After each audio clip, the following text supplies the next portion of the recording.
नमस्कार दोस्तों, मैं राजेश खोत्रे आप सभी लोगों का एक बार पुनः MGCI के डिजिटल लर्निंग प्लेटफॉर्म पर स्वागत करता हूं। हम यहां एक बार पुनः PAT एग्रीकल्चर ग्रुप 2020 के लिए IMP क्वेश्चन सीरीज को देखने जा रहे हैं, जहां कि आज हम केमिस्ट्री का एक और महत्वपूर्ण चैप्टर रेडियोधर्मिता रेडियो एक्टिविटी के लिए IMP क्वेश्चन और उनके कंसेप्ट को यहाँ पर देखेंगे और सीखेंगे। आइए स्टार्ट करते हैं हम आज का अपना IMP क्वेश्चन सीरीज को।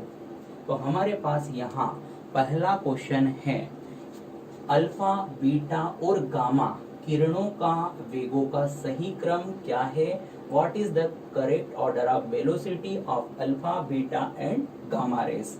तो हमें मालूम है कि ये तीनों विकिरणों का उत्सर्जन क्या हमें रेडियोधर्मी पदार्थ द्वारा स्वतः विकिरणों के रूप में कर दिया जाता है, जहां पर अल्फा विकिरण हमारे हीलियम के नाभिक के समान विकिरण है। फिर हमारा जो बीटा है ये एक तीव्रगामी इलेक्ट्रॉन के रूप में होता है, और हमारी ये जो गामा विकिरण है ये एक विद्युत चुंबकीय तरंग के रूप में होती है। अब मैं यहाँ इनके द्रव्यमान की बात करूं तो ये जो अल्फा विकिरण है इसके लिए द्रव्यमान 4 mu का होता है, बीटा विकिरण के लिए द्रव्यमान 0.0005 AMU का होता है, और गामा विकिरण के लिए द्रव्यमान 0 होता है। अब मैं यहाँ द्रव्यमान क्यों बता रहा हूँ, क्योंकि अगर हमारे पास विकिरणों का द्रव्यमान है तो हम उसके साथ उनके लिए वेगों को बहुत आसानी से देख सकते हैं। कैसे? क्योंकि जिस विकिरण के लिए द्रव्यमान अधिक होगा वहां पर वेग कम होगा, और जिस विकिरण के लिए द्रव्यमान न्यूनतम होगा वहां पर वेग अधिकतम होगा। तो इस तरह से क्या हम कह सकते हैं कि गामा विकिरण के लिए वेग सबसे ज्यादा, उसके बाद बीटा, और सबसे कम वेग अल्फा के लिए। अब हमें इस क्रम को हमारे इन 4 ऑप्शन में ढूंढना है।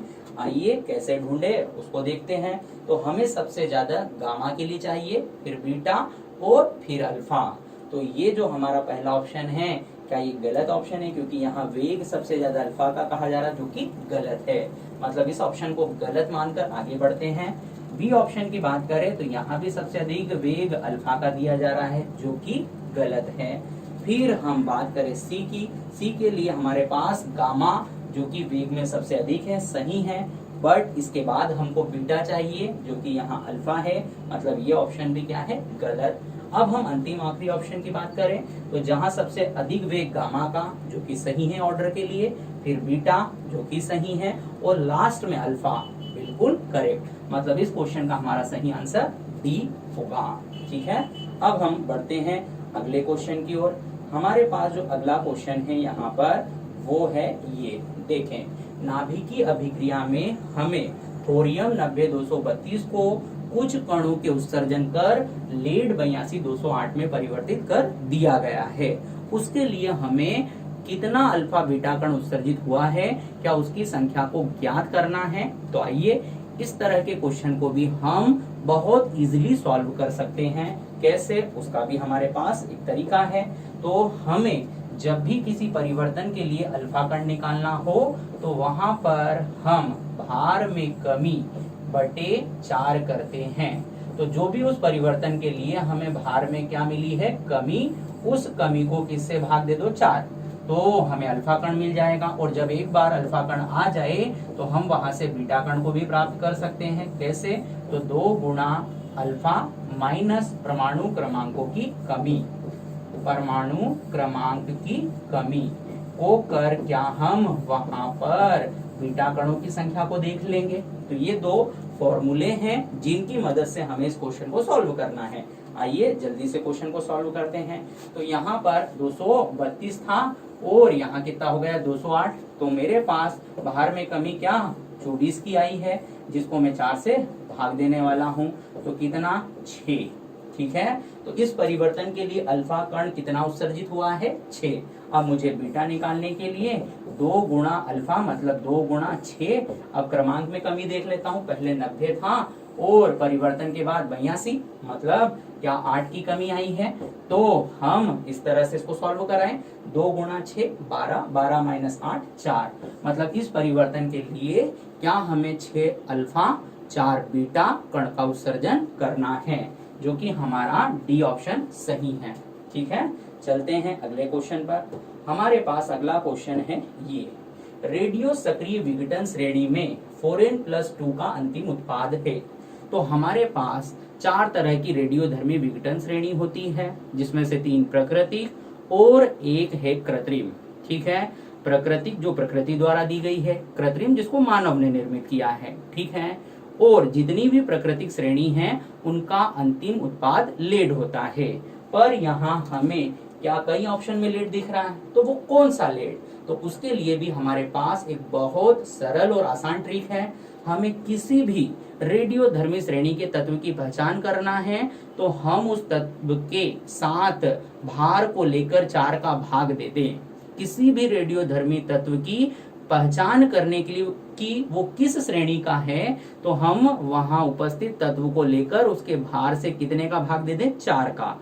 और ऐसा कर जो भी उसके लिए शेषफल आता है, उसके आधार पर क्या हम उसकी श्रेणी को देख सकते हैं। कैसे? आइए उसको भी मैं आपको सिखाता हूँ।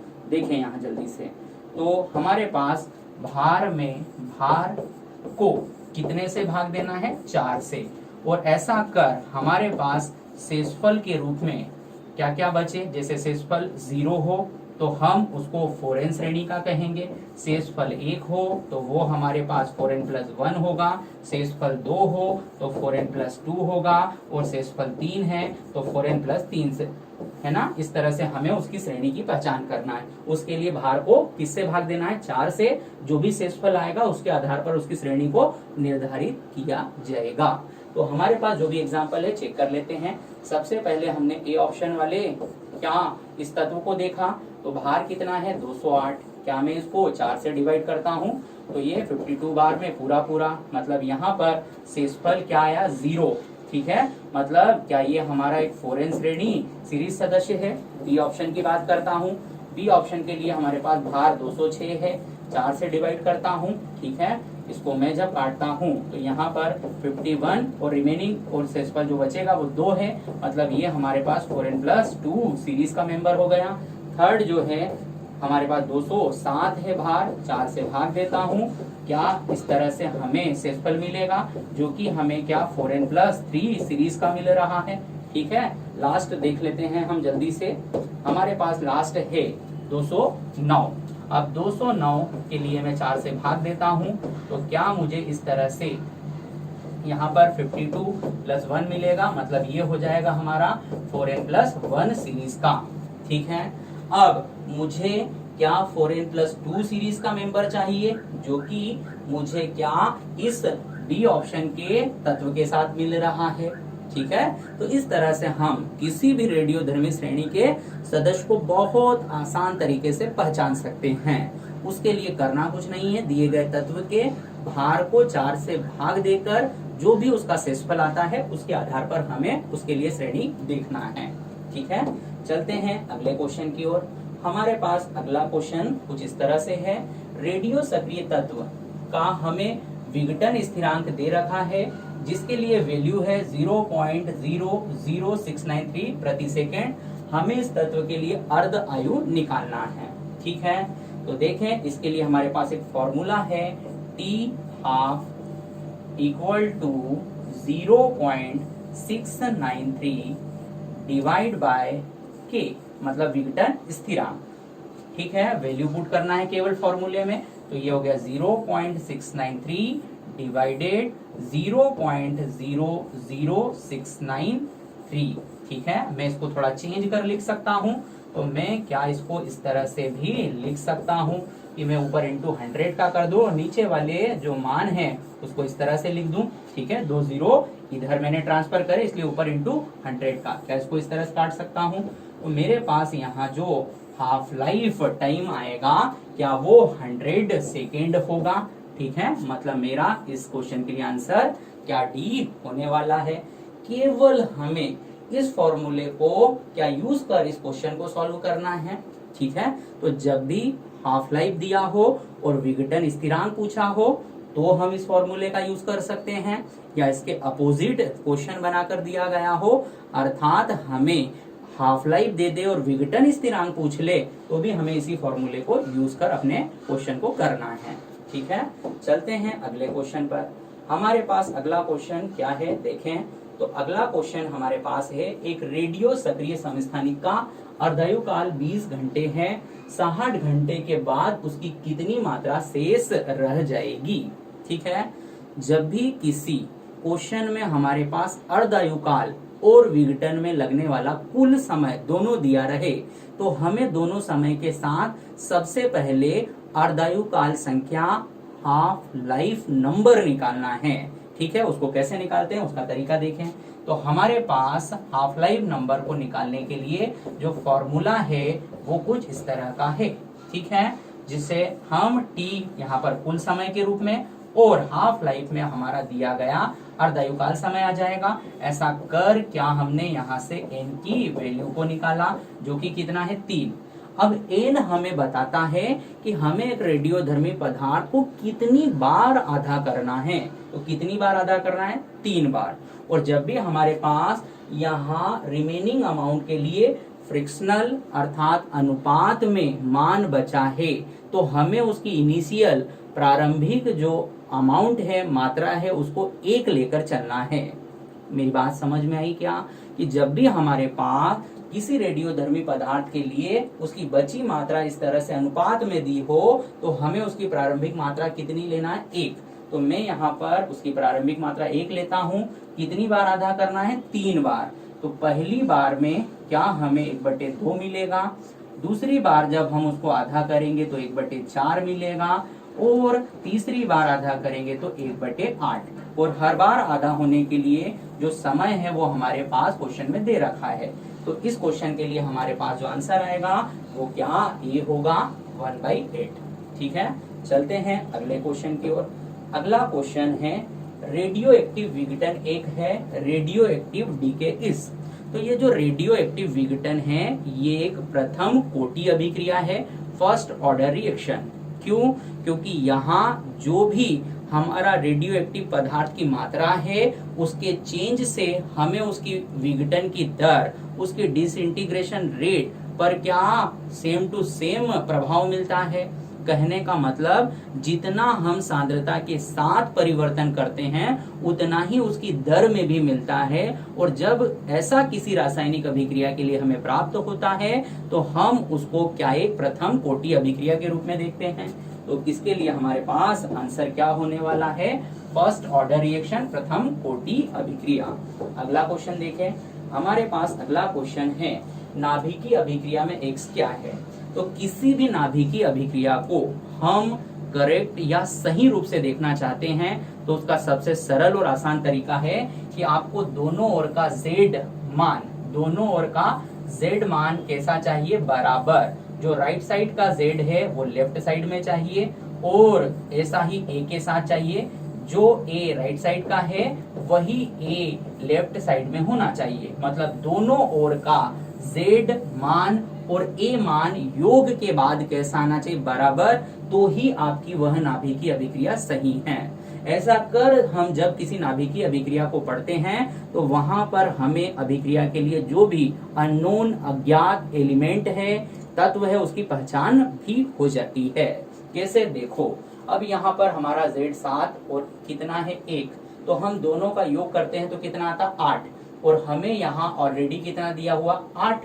मतलब हमें यहाँ क्या जो भी सहायक उत्पाद है, बाय प्रोडक्ट है, उसके पेयर में 0 देखना है, क्योंकि 8 धन 0 8, 7 और 1 8। ऊपर की बात करूं 14 और 1 15, यहाँ ऑलरेडी 15 है तो यहाँ मुझे 0 देखना है।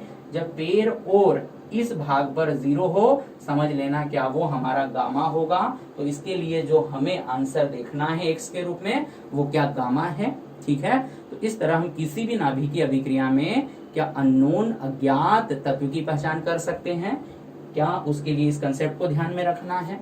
ठीक है, चलते हैं अगले क्वेश्चन पर। अगला क्वेश्चन है हमारे पास, निम्न यौगिकों में से कौन सा न्यूट्रॉन मंदक है।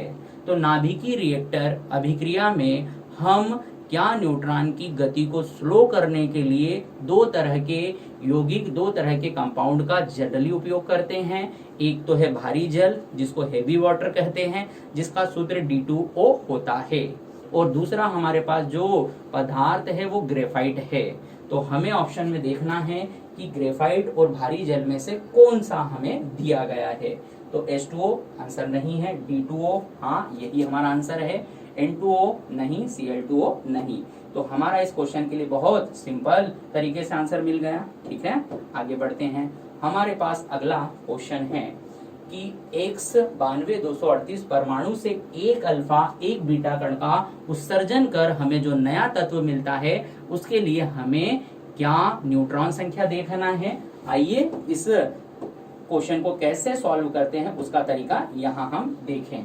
ठीक है, तो हमारे पास X दिया है कितना 9238। हमें सबसे पहले इससे क्या एक अल्फा कण का उत्सर्जन करना है, क्योंकि हमें मालूम है किसी भी रेडियोधर्मी पदार्थ से कभी भी एक साथ अल्फा बीटा का उत्सर्जन नहीं मिलता।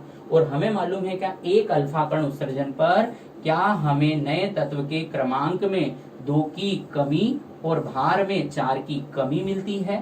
ठीक है, ये बात भी हमें ध्यान रखना है कि एक अल्फा कण उत्सर्जन पर क्रमांक में कितने से कमी आती है, 2 की और भार में 4 की। तो ये हमारा एक अल्फा कण उत्सर्जन के बाद बना क्या तत्व है।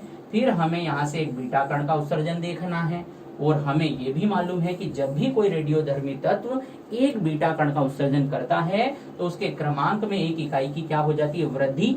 ठीक है, तो 90 से 1 बढ़कर 91, और भार में कहीं कोई चेंज नहीं होता है। बीटा कण उत्सर्जन कर भार में कोई चेंज नहीं मिलता है। हमें इसके लिए क्या निकालना है, न्यूट्रॉन। तो हमें मालूम है न्यूट्रॉन निकालने का फॉर्मूला है A-Z। ठीक है, मतलब 234 माइनस क्या करा दूं 91, तो हमारे पास 143 आ जाएगा, जो कि हमारा बी आंसर है। ठीक है, आगे बढ़ते हैं। अब हमारे पास अगला क्वेश्चन है, यहाँ पर तत्व जो भिन्न नाभिकीय आवेश रखते हैं परंतु द्रव्यमान संख्या क्या हो, समान। अब हमारे नाभिक का आवेश कैसा है, भिन्न, और ये तभी पॉसिबल है तब कि वहां प्रोटॉन अलग अलग हो।